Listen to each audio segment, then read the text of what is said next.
श्री स्वामी समर्थ. माझ्या लाडक्या मित्रमैत्रिणींनो, आज तुम्हाला परब्रह्म श्री स्वामी समर्थ महाराजांच्या त्या अगाध लीलेचं दर्शन घडणार आहे, जे पाहून तुमचे डोळे नक्कीच पाणावतील आणि तुमचे मन स्वामींच्या निस्सीम प्रेमाने पूर्णपणे भरून जाईल. आज ही श्री स्वामी समर्थ प्रकट दिनाची आणि मृत्यूलाही परत पाठवणाऱ्या सखारामच्या पुनर्जन्माची, अंगावर काटा आणणारी ही कथा जर तुम्ही पूर्ण श्रद्धेने ऐकली ना, तर तुम्हाला साक्षात अक्कलकोटच्या दर्शनाचे फळ मिळेल हे नक्की. स्वामी कृपेने ही कथा श्रद्धेने ऐकणाऱ्याच्या घरात सुख, समृद्धी आणि धनधान्याची अथांग बरकत मिळते. त्याआधी मंडळी, मी ही स्वामींची पौराणिक कथा शब्दांत मांडण्यासाठी खूप मेहनत घेतली आहे. जर तुम्ही स्वामी समर्थांचे निस्सीम भक्त असाल आणि तुम्हाला माझा हा प्रामाणिक प्रयत्न खरंच आवडला असेल, तर या व्हिडिओला एक लाईक नक्की द्या. चॅनलला आत्ता लगेचच सबस्क्राईब करा आणि जर तुमची अढळ श्रद्धा श्री स्वामी समर्थ महाराजांवर असेल, तर आत्ताच कमेंटमध्ये श्री स्वामी समर्थ नक्की लिहा.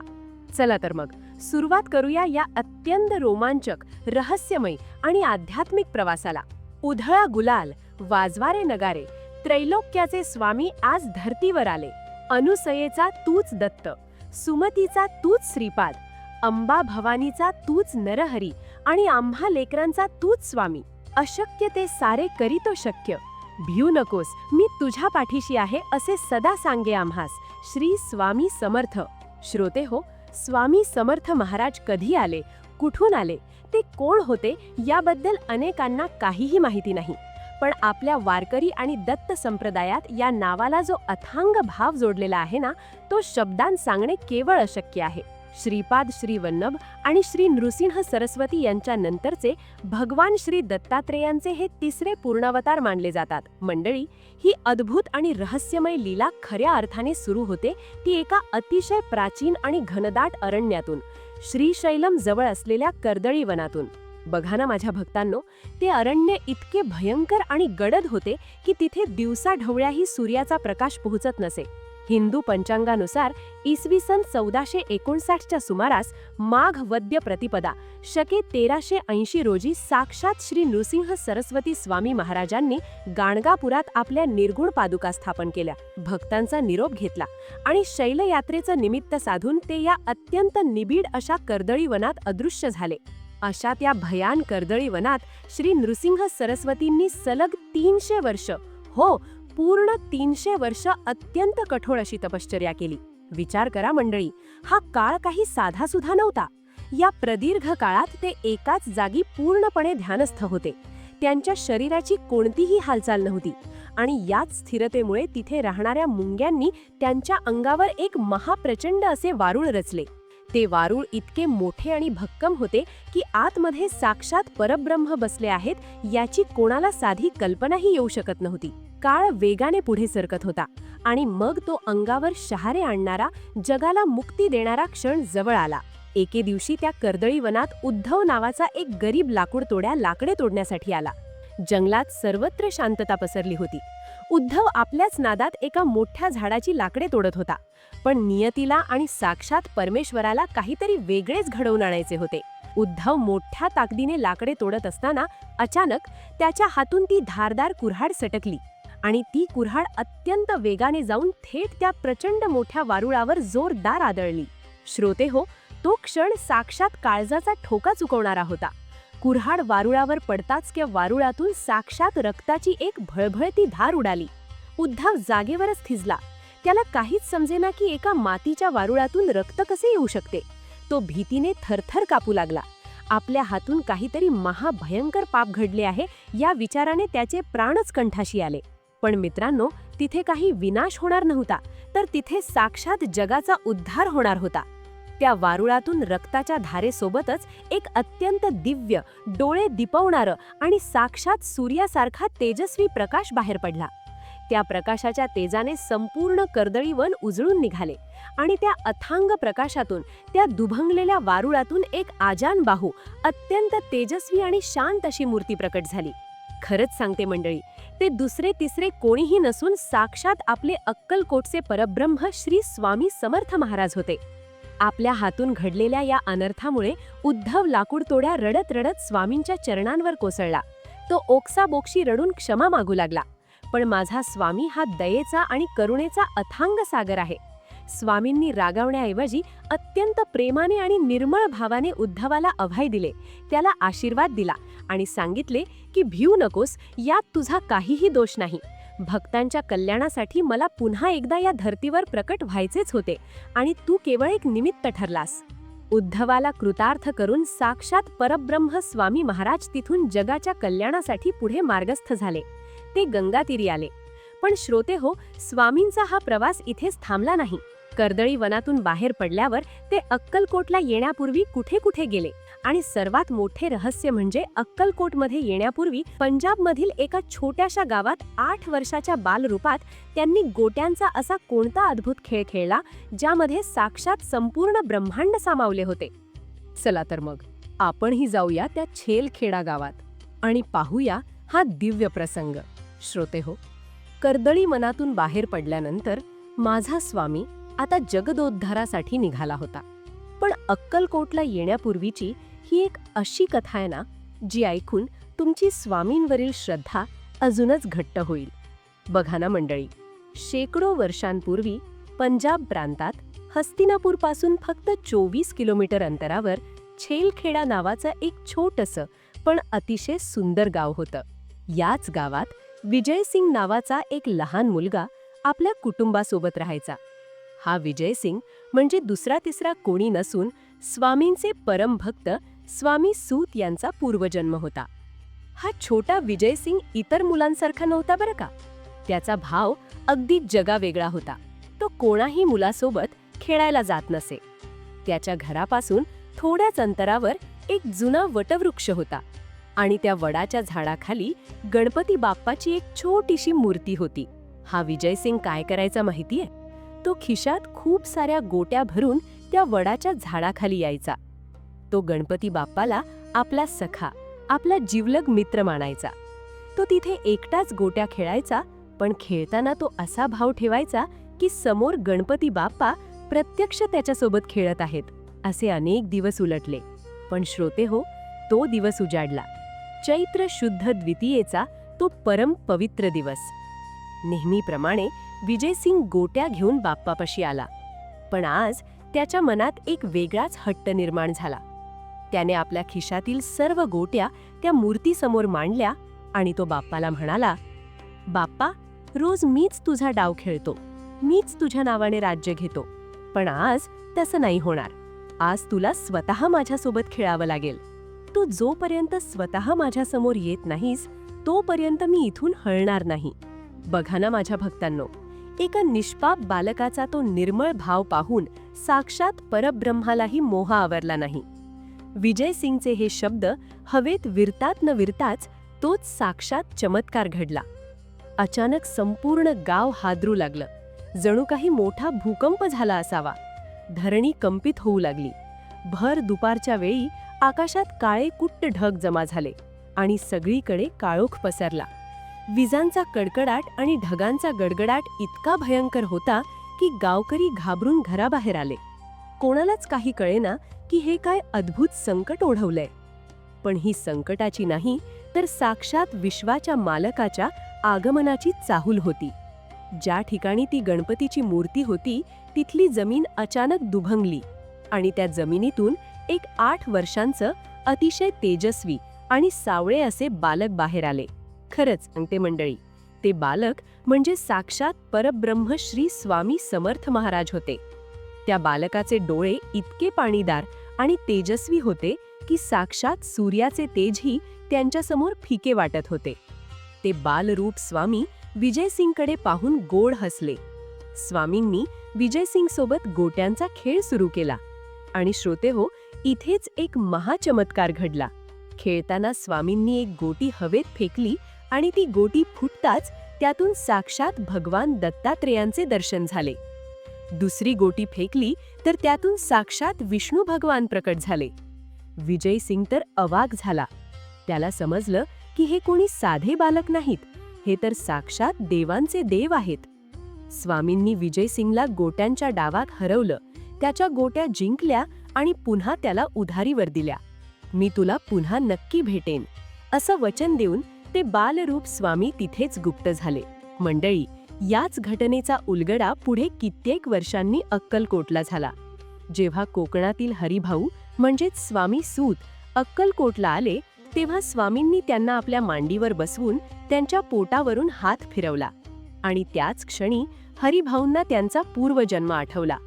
त्यांना आठवलं की तेच ते विजयसिंग होते आणि स्वामीच त्यांच्यासोबत खेळायला आले होते. बघा ना, माझ्या स्वामींनी आपल्या भक्ताला दिलेला शब्द कधीच विसरत नाही. यानंतर स्वामींचा प्रवास सुरू झाला. ते हरिद्वारला गेले. तिथून ऋषिकेशला जाऊन त्यांनी हरिहर भेट दूर केला. हिमालयाच्या बर्फाळ डोंगर दऱ्यातून प्रवास करत ते काशीला आले. जगन्नाथपुरी, द्वारका, गिरनार पर्वत अशा सर्व पवित्र तीर्थक्षेत्रांना आपल्या पदस्पर्शाने पावन करत स्वामी महाराज दक्षिण भारताकडे वळले.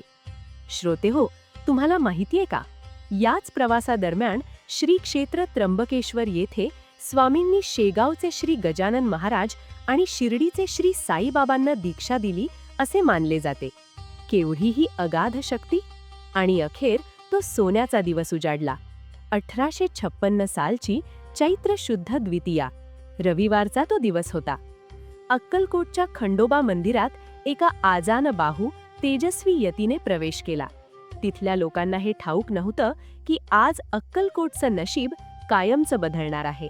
अहमदनगरचे नाना रेखी जेव्हा स्वामींची कुंडली घेऊन आले, तेव्हा साक्षात ब्रह्म, विष्णू आणि महेश यांनी अदृश्य रूपाने येऊन त्या कुंडलीची पूजा केली होती. इतका हा अवतार मोठा आहे. पण माझ्या भक्तांनो, स्वामींची खरी लीला तर अजून पुढे आहे. अक्कलकोटच्या त्या भयानक स्मशानात नेमकं असं काय घडलं? सखाराम नावाचा तो स्वामींचा निस्सीम भक्त, ज्याचे प्राण कंठाशी आले होते, ज्याचा देह लाकडाच्या सरणावर ठेवला होता, त्याला स्वामींनी मृत्यूच्या दाढेतून परत कसं आणलं? हा काळजाचा ठोका चुकवणारा आणि अंगावर शहारे आणणारा प्रसंग आता आपण प्रत्यक्ष पाहूया. चला तर मग वळूया या कथेच्या सर्वात थरारक भागाकडे. श्रोतेहो, आता कथेचा असा एक प्रसंग सुरू होतोय जो ऐकताना तुमच्या अंगावर 100% काटा येईल. अक्कलकोटच्या त्या पावनभूमीत घडलेली ही एक अशी सत्य घटना आहे ना, जी मानवी बुद्धीच्या पलीकडची आहे. बघा ना मंडळी, अक्कलकोटच्या वेशीवर एक छोटं पण देखणं घर होतं, जिथे स्वामींचा एक निश्चिम भक्त सखाराम आपल्या कुटुंबासह राहायचा. सखारामचा भाव इतका निर्मळ होता की उठताना, बसताना आणि प्रत्येक श्वासासोबत त्याच्या ओठांवर फक्त श्री स्वामी समर्थ हेच नाव असायचं. सखारामसाठी माझा स्वामी हाच त्याचा श्वास होता आणि त्याचे प्राणही स्वामींच्याच चरणी होते. पण नियतीला काहीतरी वेगळंच मान्य होतं. अचानक सखारामला एका अनामिक आणि भयंकर आजाराने ग्रासलं. काही क्षणांतच त्याचं हसतं खेळतं घर काळोखात बुडालं.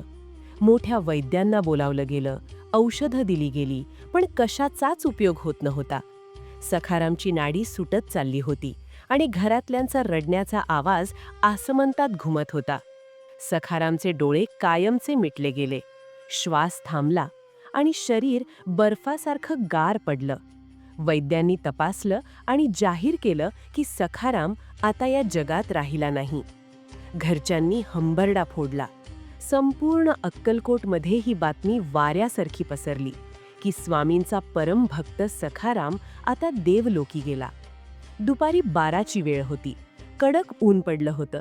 लोकांनी सखारामचा देह बांबूच्या तिरडीवर बांधला आणि अक्कलकोटच्या त्या जुन्या भयंकर स्मशानाच्या दिशेने त्याची अंत्ययात्रा निघाली.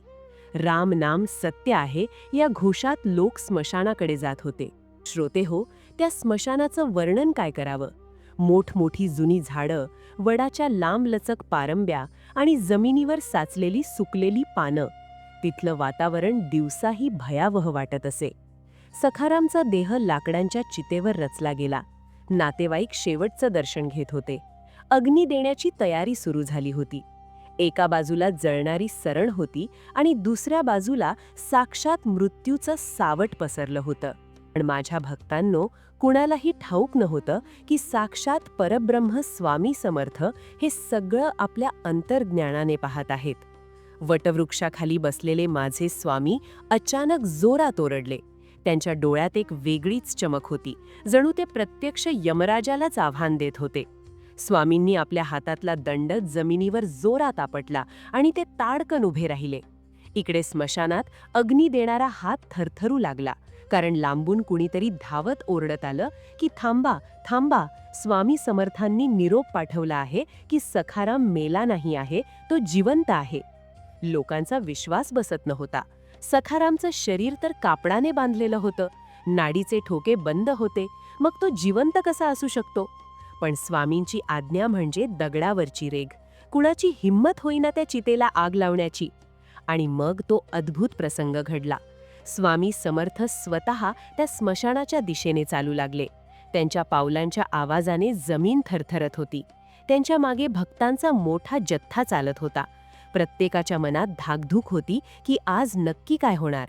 स्मशानात पोहोचताच स्वामी चितेच्या अगदी जवळ जाऊन उभे राहिले. त्यांनी सखारामच्या चेहऱ्यावरून ते पांढरं वस्त्र बाजूला केलं. श्रोते हो, नीट ऐका. स्वामींनी आपला अंगठा सखारामच्या कपाळावर टेकवला. त्या क्षणी संपूर्ण स्मशानात एक दिव्य पांढरा प्रकाश पसरला. स्वामी मोठ्याने गरजले, अरे सखाराम, उठ, किती वेळ झोपणार आहेस? लवकर उठून उभं राहा, आमचं काम अजून बाकी आहे. आणि माझ्या भक्तांनो, साक्षात चमत्कार घडला. ज्या सखारामला मृत घोषित केलं होतं, त्याच्या छातीची हालचाल अचानक सुरू झाली. त्याचे बंद असलेले ओठ थरथरू लागले आणि त्याने एक मोठा दीर्घ श्वास घेतला. जणू काही स्वामींनी आपल्या स्पर्शाने त्याच्या शरीरात पुन्हा प्राण फुंकले होते. जमलेले लोक हे दृश्य पाहून थक्क झाले. कोणी भीतीपोटी मागे सरकलं, तर कोणी आनंदाने ओरडू लागलं, स्वामींचा चमत्कार पहा, साक्षात मृत्यूला माझ्या स्वामींनी परत पाठवलं आहे. सखारामने हळूहळू आपले डोळे उघडले. समोर साक्षात परब्रह्माला उभं पाहून त्याच्या डोळ्यातून अश्रूंच्या धारा वाहू लागल्या. तो चितेवरून ताडकन उठून बसला आणि त्याने स्वामींच्या चरणावर मस्तक ठेवलं. जे स्मशान मृत्यूचं घर मानलं जात होतं, तिथे आज जीवनाचा उत्सव साजरा होत होता. स्वामींनी सखारामला आपल्या हाताने उठवलं आणि सांगितलं, तुझं आयुष्य अजून संपलेलं नाही, तुला अजून बरीच सेवा करायची आहे. स्वामींनी आपल्या झोळीतून अंगारा काढला आणि सखारामच्या कपाळावर लावला. तो पूर्णपणे ठणठणीत झाला होता. तिथल्या वैद्यांनी सुद्धा स्वामींच्या चरणी लोटांगण घातलं आणि कबूल केलं की मानवी बुद्धी जिथे संपते, तिथे माझ्या स्वामींची सत्ता सुरू होते. बघा ना मंडळी, माझा स्वामी आपल्या भक्तासाठी प्रत्यक्ष काळाशीही भिडायला तयार असतो.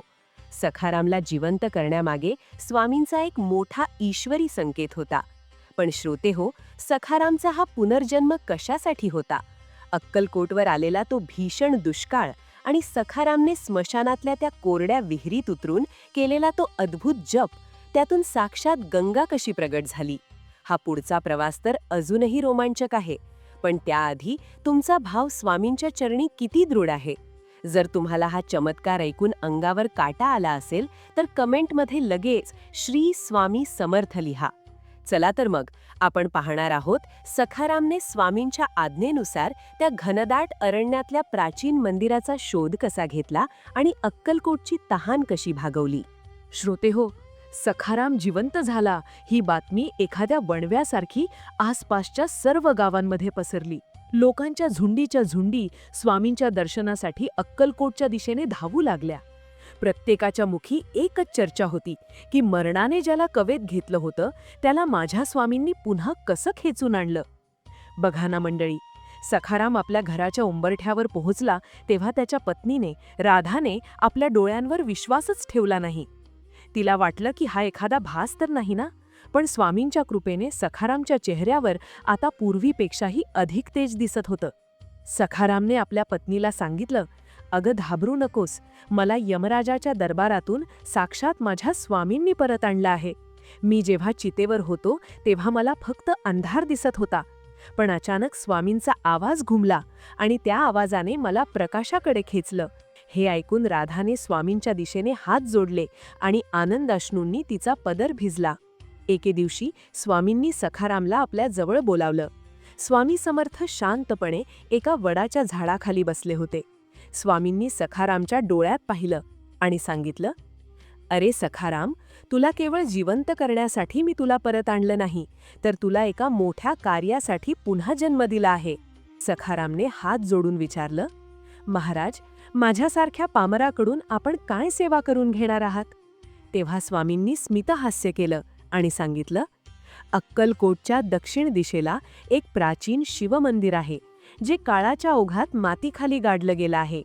तुला ते मंदिर शोधायचं आहे आणि तिथे पुन्हा एकदा भक्तीचा जागर सुरू करायचा आहे. श्रोते हो, सखारामला स्वामींची ही आज्ञा शिरसामान्य होती. त्याने लगेच आपली झोळी घेतली आणि तो दक्षिण दिशेच्या अरण्याकडे निघाला. श्रोते हो, ते अरण्य अतिशय घनदाट आणि हिंस्त्र श्वापदांनी भरलेलं होतं. तिथे जाणं म्हणजे मृत्यूला पुन्हा आमंत्रण देण्यासारखं होतं. पण ज्याला माझ्या स्वामींनी स्वतः मृत्यूच्या दाढेतून वाचवलं होतं, त्याला कशाचं भय असणार? सखाराम जंगलात शिरला. तिथे जुनी मोठी झाडं आणि वेलींनी रस्ता अडवला होता. तिसऱ्या दिवशी सखारामला तहानेने आणि भुकेने व्याकुळता आली, पण त्याचा भाव मात्र स्वामींच्या चरणी घट्ट चिकटलेला होता. अचानक त्याला जमिनीतून घुंगुरांचा आवाज ऐकू आला.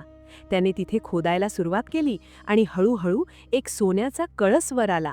तो कळस त्या प्राचीन शिवमंदिराचा होता, ज्याचा उल्लेख स्वामींनी केला होता. सखारामने तिथेच स्वामी समर्थांच्या नावाचा जयघोष केला. तिथे पूजेचा घंटानाद पुन्हा घुमू लागला आणि जंगलातलं ते शांत वातावरण आता भक्तीच्या नादाने मंगलमय झालं. पण माझ्या भक्तांनो, स्वामींची खरी परीक्षा तर पुढे होती. अक्कलकोटमध्ये अचानक भीषण दुष्काळ पडला. आकाशातून जणू विस्तवाचे गोळे बरसत होते आणि जमिनीला मोठ्या भेगा पडल्या होत्या. विहिरी आटल्या होत्या आणि पशुपक्षी पाण्यासाठी तडफडून प्राण सोडू लागले होते. गावकरी काळजीत पडले आणि धावत स्वामींकडे आले. महाराज, आम्हाला वाचवा, आमची मुलं बाळं तहानेने व्याकुळ झाली आहेत. स्वामींनी डोळे उघडले आणि सखारामकडे पाहिलं. स्वामींनी आज्ञा केली, अरे सखाराम, तू ज्या स्मशानातून जिवंत होऊन आलास तिथे जा आणि तिथल्या त्या जुन्या कोरड्या विहिरीत उतरून तिथे नामजप कर. श्रोते हो, सखारामने कोणताही विचार नाही केला. तो त्या स्मशानातल्या विहिरीत उतरला. ती विहीर कित्येक वर्षांपासून कोरडी ठणठणीत पडली होती. सखाराम विहिरीच्या तळाशी पद्मासन घालून बसला. त्याने आपला पूर्ण भाव एकवटला आणि मोठ्याने श्री स्वामी समर्थ या मंत्राचा उच्चार सुरू केला. बाहेरून ऊन तापत होतं. स्मशानातली भयान शांतता होती. जसा जसा मंत्राचा आवाज वाढला तशी तशी जमिनीच्या आतून एक हालचाल जाणवू लागली. अचानक विहिरीच्या तळाशी असलेल्या एका मोठ्या शिलेला तडा गेला आणि तिथून पाण्याचा एक प्रचंड कारंजा वर उसळला.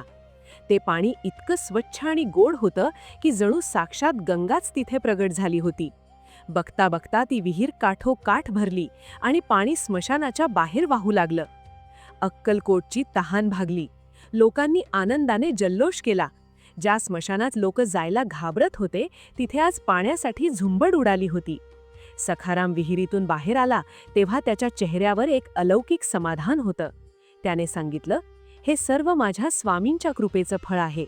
ज्या स्मशानात माझं सरण रचलं होतं त्याच स्मशानाने आज अक्कलकोटची तहान भागवली आहे.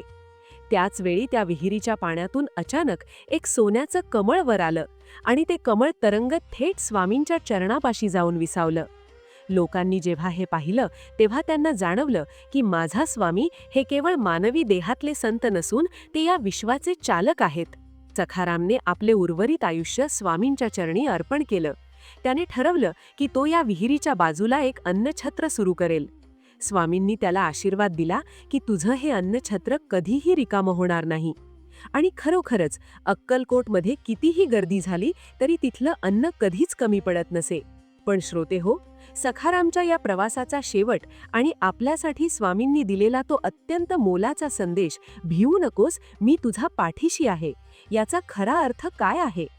चला तर मग आपण वळूया या महाकथेच्या शेवटच्या आणि अत्यंत हृदयस्पर्शी भागाकडे, जिथे आपण जाणून घेऊया की प्रगट दिनाच्या दिवशी नेमकी कोणती सेवा आपल्याला स्वामींच्या जवळ नेते.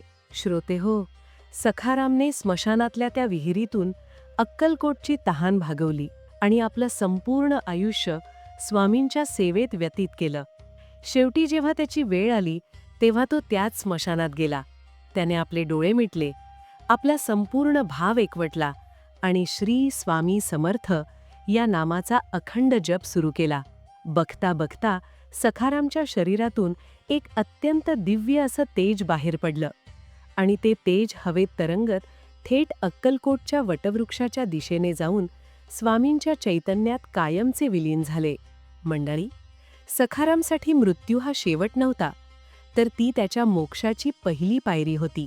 ज्याचा भाव स्वामींच्या चरणी स्थिर आहे, जो खऱ्या श्रद्धेने स्वामींना आळवतो, त्याच्यासाठी स्वामी मृत्यूचे द्वारही आनंदाने उघडतात आणि गरज पडल्यास ते द्वार बंद करून त्याला नवजीवनही देतात. माझ्या भक्तांनो, श्री स्वामी समर्थांचा प्रकटदिन हा आपल्या सर्वांसाठीच एक अत्यंत पवित्र आणि मोठा उत्सव असतो. पण साक्षात ब्रह्माची ही सेवा फक्त प्रकटदिनापुरतीच मर्यादित ठेवायची का? नाही मंडळी, ही सेवा आपण आपल्या रोजच्या जीवनात अगदी दररोज करायला हवी. ज्या कोणाच्याही आयुष्यात आज अडीअडचणी आहेत, घरात सतत दुःख आहे, ज्यांच्या घरात किरकिरी सुरू आहेत किंवा ज्या मुलामुलींचे लग्न होत नसतील, त्यांनी रोज सकाळी किंवा कोणत्याही शुभ दिवशी काय करायचं ते नीट ऐका. अगदी साधी पण प्रचंड ताकदीची ही सेवा आहे. सकाळी आंघोळ झाल्यावर आपल्या उजव्या हातावर थोडंसं पाणी घ्या, त्यात 2 अक्षदा टाका, थोडं हळद कुंकू टाका आणि डोळे मिटून अत्यंत निर्मळ भावाने स्वामींसमोर एक संकल्प घ्या. स्वामींना सांगा, हे स्वामी राया, मी माझी ही अमुक अमुक अडचण तुमच्या चरणी अर्पण करत आहे. मी माझी ही सेवा अत्यंत शुद्ध भावाने करेन. मला बळ द्या. खरंच सांगते मंडळी, तुम्ही अशी अत्यंत शुद्ध आणि खऱ्या भावाने केलेली सेवा रोज करा. माझा स्वामी नक्की तुमची आर्त हाक ऐकेल आणि तुमच्या सर्व इच्छा पूर्ण करेल. कुणाचीही कोणतीही समस्या असो, माझा स्वामी ती नक्की दूर करतो. आणि बघा ना, माझा स्वामी असं कधीच म्हणत नाही की तुम्ही रोज 11 माळी जप कराच. शक्य असेल, वेळ असेल तर 11 माळी खूप उत्तम. पण जर तुम्ही पूर्ण श्रद्धेने आणि भावाने 1 माळ जरी केली ना, तरी माझा स्वामी नेहमी तुमच्या पाठीशी आहे, हे कधीही विसरू नका मंडळी. श्रोते हो, भिऊ नकोस, मी तुझ्या पाठीशी आहे, हे फक्त एक वाक्य नाहीये. आज मी तुम्हाला माझा स्वतःचा एक अगदी खरा प्रसंग सांगते. एकदा मी रात्री एकटीच घरी येत होते. वाटेत खूप अंधार होता. आजूबाजूला कोणीच नव्हतं. खरं सांगू का, मला त्या अंधाराची खूप भीती वाटत होती मंडळी.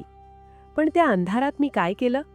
मी माझ्या काळजातला भाव जागा केला आणि माझ्या स्वामींचा मंत्र श्री स्वामी समर्थ, श्री स्वामी समर्थ हा जप सुरू केला.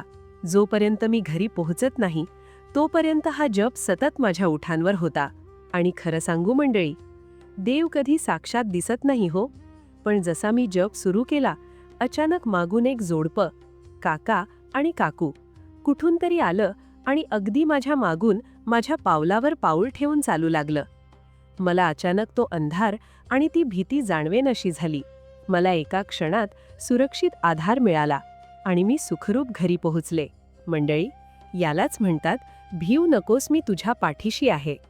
देव साक्षात आपल्यासमोर कधीच दिसत नसतात मंडळी, पण त्यांचे ते भास, त्यांची ती अदृश्य सोबत आपल्याला नक्की जाणवते. असा प्रत्यक्ष अनुभव तुम्हाला पण कधी आलाय का? जर आला असेल तर नक्की कमेंटमध्ये सांगा मंडळी, कारण तुमचे अनुभव वाचून इतर भक्तांचा स्वामींवरील भाव अजून दृढ होईल. माझी तुम्हाला हात जोडून विनंती आहे, ज्ञान आणि चांगल्या गोष्टी वाटल्याने वाढतात. त्यामुळे ही सखारामची कथा आणि ही सेवा फक्त तुमच्यापुरती मर्यादित ठेवू नका. तुमच्या कुटुंबातील सदस्यांना, मित्रमैत्रिणींना आणि नातेवाईकांना हा व्हिडिओ नक्की शेअर करा. आणि हो, जर माझ्या सांगण्यातून तुमच्या हृदयाला खरोखरच स्पर्श झाला असेल तर या व्हिडिओला आत्ताच एक लाईक करा. आपल्या पौराणिक मराठी चॅनलला लगेच सबस्क्राईब करा आणि शेजारी असलेली बेल आयकॉन दाबायला विसरू नका. कमेंट बॉक्समध्ये तुमचा भाव व्यक्त करा आणि पूर्ण श्रद्धेने श्री स्वामी समर्थ नक्की लिहा. मी तुमच्या प्रत्येक कमेंटची अतिशय आतुरतेने वाट पाहत आहे आणि वाचत आहे. चला तर मग मंडळी, आज आपण इथेच थांबूया. पुन्हा भेटूया अशाच एका नवीन आणि अंगावर काटा आणणाऱ्या कथेसोबत. तोपर्यंत आनंदी रहा, सुरक्षित रहा आणि नेहमी चांगले विचार करा. सर्वांना माझी प्रेमळ साद. अनंत कोटी ब्रह्मांड नायक, राजाधिराज, योगीराज, परब्रह्म श्री स्वामी समर्थ महाराज की जय. श्री स्वामी समर्थ.